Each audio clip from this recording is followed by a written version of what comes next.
Hold up. Hold up. Wait a minute. Hold up. Pause. Ayo, what's good, what's good? It's your boy, Jamaican Juice Boy, back with another video for your beautiful faces. And today I'm going to be responding to GradeAunderA's video about COVID-19. Now, if you don't know who GradeAunderA is, he's a commentary YouTuber. He's been pretty big. He kind of left YouTube for like a number of years, and he's starting to come back. People are happy. I'm happy since I'm a fan of him. But there's something about this video that just put me off, and I'd like to address a few of my points where I think he went wrong in his analysis. And without any further ado, let's get in the video. Slowly. Mate, COVID sucks. Stopped us from going to restaurants and gym, stopped us from travelling around, and even stopped us meeting up with friends. Not that I ever did any of those, right? Mate, I barely leave the house. But still, it sucked. He's right here. COVID absolutely sucks. I think everyone can agree with him on this point. A lot of people lost their jobs. A lot of people were struggling to make ends meet. A lot of us lost loved ones. Seriously, I feel like some people don't really know COVID at all. Now we have over 120 million dead from COVID. See? Don't know COVID at all. So I thought I'd help out, mate. Cause he's also correct here as well. President Biden has actually made this mistake on 2 separate occasions. A quick Google search only shows that about 5 million people have died of COVID worldwide.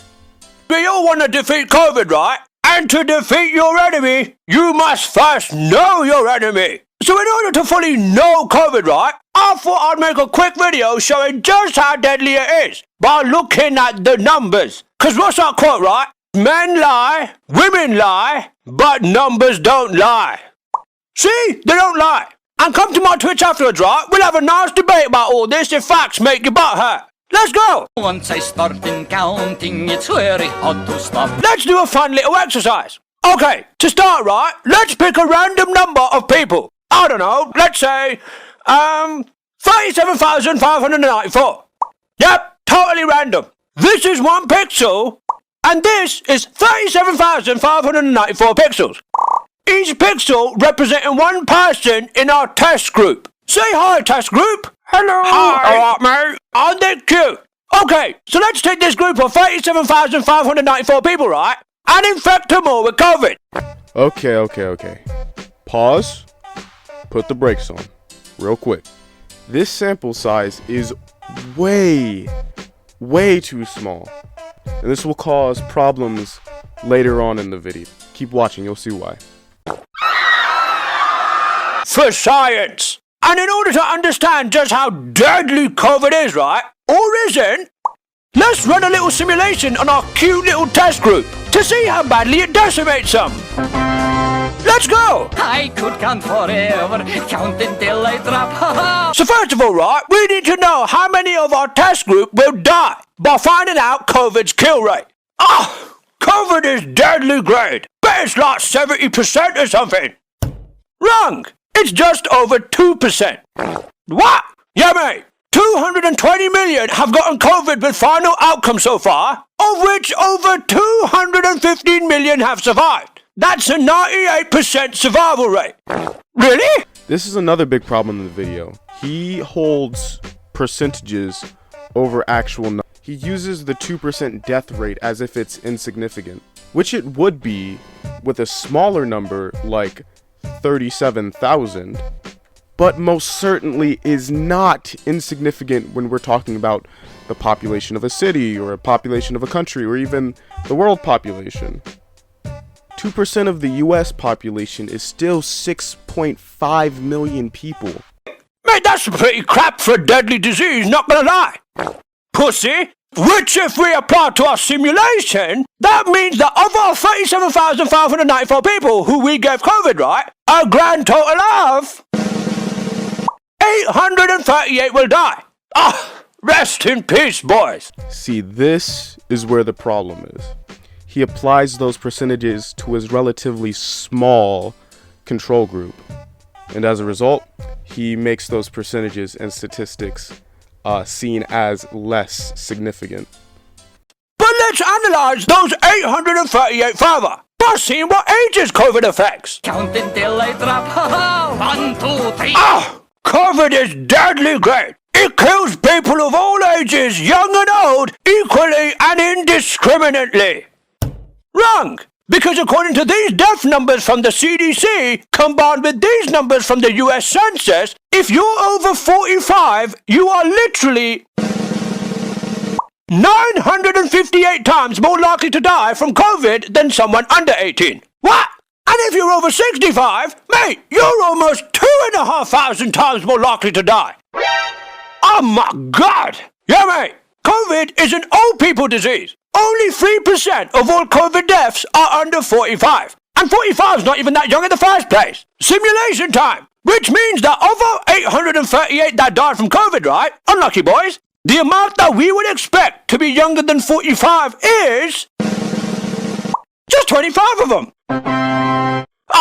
Rest in peace, boys. But let's analyze that remaining 25 one last time and see how many of them were already in shit health to start with. 1, 2, 3, 4. 1, 2, 3, 4. 1, 2. I love counting. COVID is deadly good. 96%.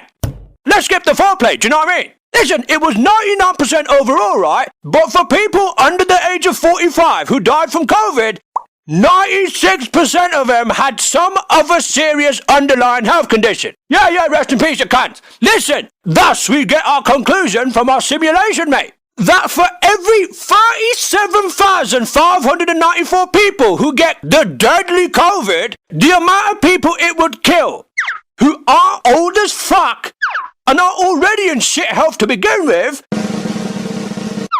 is 1. One not old as fuck person who isn't already sick out of 37,594 people. Seriously, what kind of deadly disease is that? Mate, it's shit. Okay, I think he made two big mistakes here. One is how he emphasized, we can only expect one person out of this group of 37,000 to die. He also forgets to mention that old people who don't have pre-existing health complications are still at a higher chance of dying, and it's not that insignificant.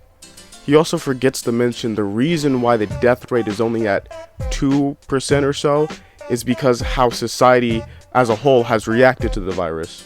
People are masking up, people are getting the vaccine, people are following COVID guidelines. And the majority of death we see is among those who don't follow COVID restrictions, those who don't wear a mask, and those who don't get the vaccine. He also forgets to mention just because you recover of COVID doesn't mean that you're completely fine. Some people have had serious damage done to their lungs, and they're never going to fully recover. 1, 2, 3, 4. Hey. So to summarize, we have found that COVID has a 2% death rate, right? And kills mostly the old, fat, and immunocompromised. Big word. So much so that literally tens of thousands of people have to be infected with COVID for it to kill just one healthy person under the age of 45. Very scary, I'm sure you'll all agree. Listen, COVID's been talked about like it's this deadly thing that wants to and will kill everybody, right? But after seeing these crap figures and specific demographics, I can't help but feel that there's been a lot of fear-mongering going on. Do you know what I mean? Like, don't get me wrong, right? Has it killed a lot of people? Absolutely. But is it an equal risk to everyone? Absolutely not. And it'd be a lie to say it is.